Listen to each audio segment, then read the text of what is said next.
Dr. Obasanjo. We expected other presidents to be here, they are not here. Honorable ministers present here, deputy ministers, executive chairperson and chairman of the African Energy Chamber, Mr. Ayuk, Secretary of APO, Dr. Ibrahim, members of the investment community present here, people will make the difference in this week, distinguished guests, members of the media. I think I must start by appreciating the fact that this is hosted in Africa and in general and in South Africa in particular. That is very important. As opposed to sometimes being called to UAE to discuss African issues. I'm quite excited about that. It is a great sense of honor and privilege to welcome all of you to this country. It's quite a beautiful country. You will enjoy it, be happy. I must say it is distinguished because, unlike many other energy conferences, the conference is critical and constructive conversation about energy sector in detail rather than having a polarized conversation about diverse energy technologies. If we pull it together, we're quite able about that, but it is one debate that is polarized. Your sustained presence gave us effect to the resolution taken in the previous Africa Energy Week conference, at which we resolved to work together to eradicate energy poverty on the African continent, while on the other hand, we participate in strengthening Africa's voice in the global energy debate. Those are the two very important issues that we deal with energy poverty, we raise Africa's voice in this debate. And we must remember that 1 in every 2 citizens in the continent have no access to electricity. 600 million people of the African continent do not have access to electricity, which is the actual challenge facing every leader in the continent. And it is also important to remember that if you go north of the continent, their access to electricity is close to universal access. Sub-Saharan Africa, at best, it is around 45%. That is what we must be debating and deal with. And therefore, cooperation among African nations is required to ensure that we increase access to affordable, reliable, sustainable energy in line with United Nations Sustainable Development Goal 7. Let us emerge from this conference with renewed commitment to work together for just energy transition.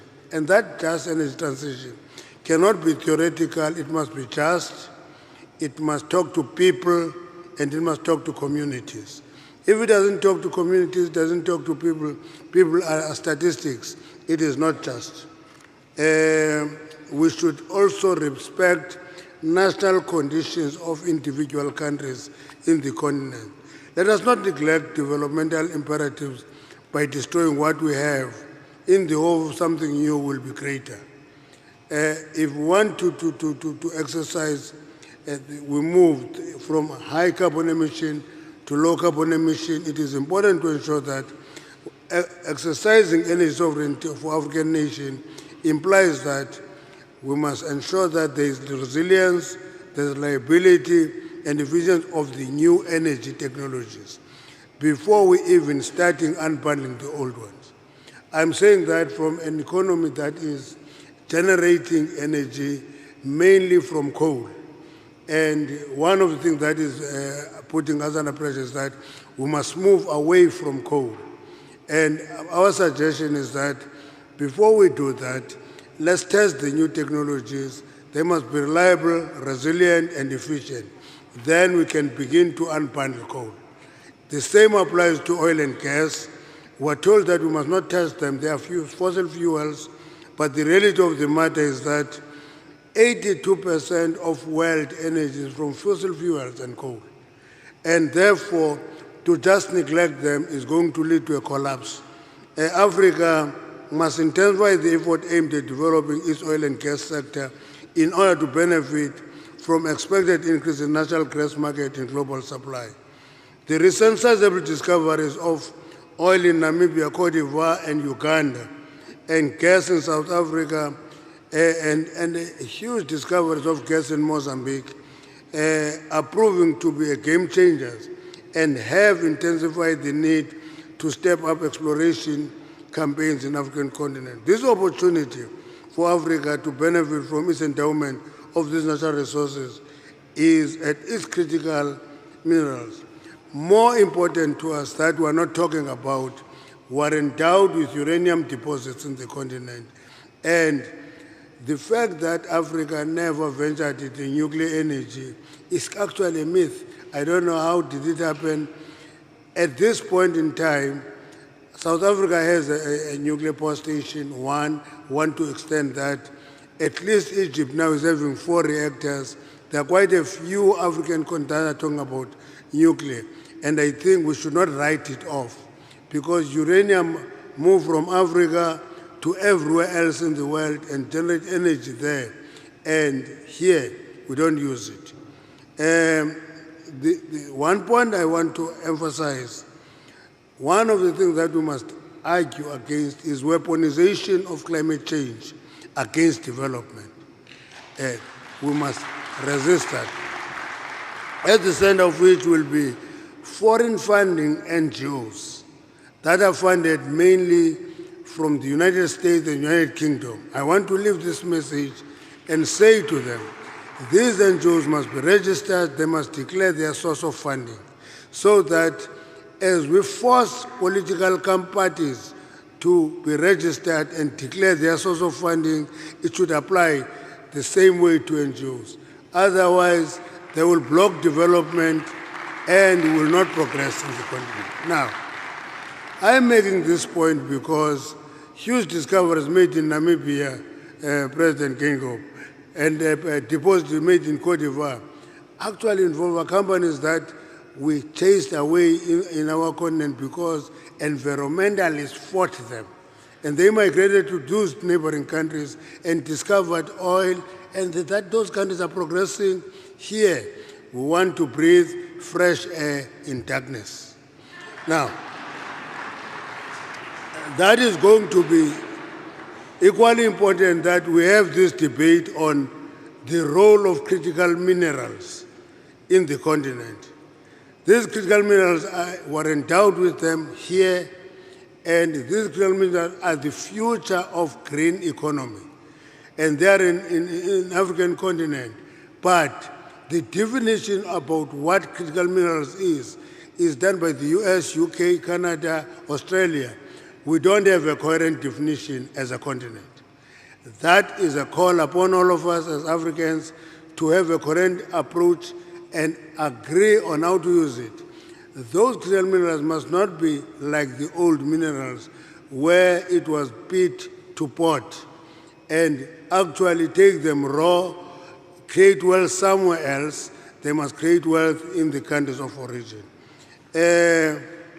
So the issue of, I'm trying to shorten my speech as well.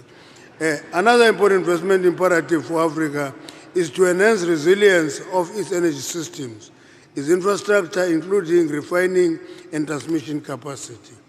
We are in trouble with transmission. In South Africa, we're suffering from something called load shedding. It's not because we don't have enough coal, we don't have enough power stations. We have all that, but we don't have sufficient transmission capacity. We are now beginning to see refining capacity being reduced and prefer imported finished products instead of refining in the continent. It's something that we must debate in terms of what we see.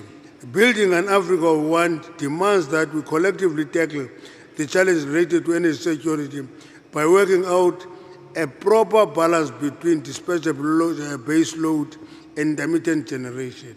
Renewables, very important, but the intermittent behavior of renewable goods require partnering with base load.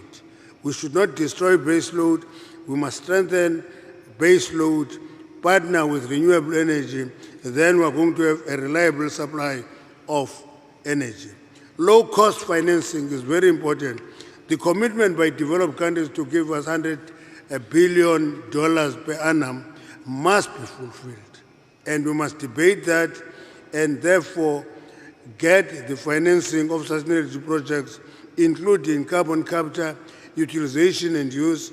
And in closing, Pan-Africanism must drive us towards the realization of the New Deal on Africa, New Deal on energy in Africa. That is people-centered, guarantees continental economic growth and development and industrialization of the continent. We can't continue with this. You know, energy poverty takes different forms, President Obasanjo. It's not just not access to electricity. It also means there is, in South Africa, we're actually 93% connected, which is close to universal access, but our people use that electricity only for lighting. For cooking and space heating, they use the old methods, wood, coal, and paraffin. We should deal with the price of electricity as well. Therefore, as African leaders, let us continue playing a collective role in the global energy debate, given Africa's endowment with natural resources. It is not individual countries' responsibility. Our weakness is this thing called racing to the bottom by competing among ourselves and lower standards and be the net loser in the debate. Thank you very much.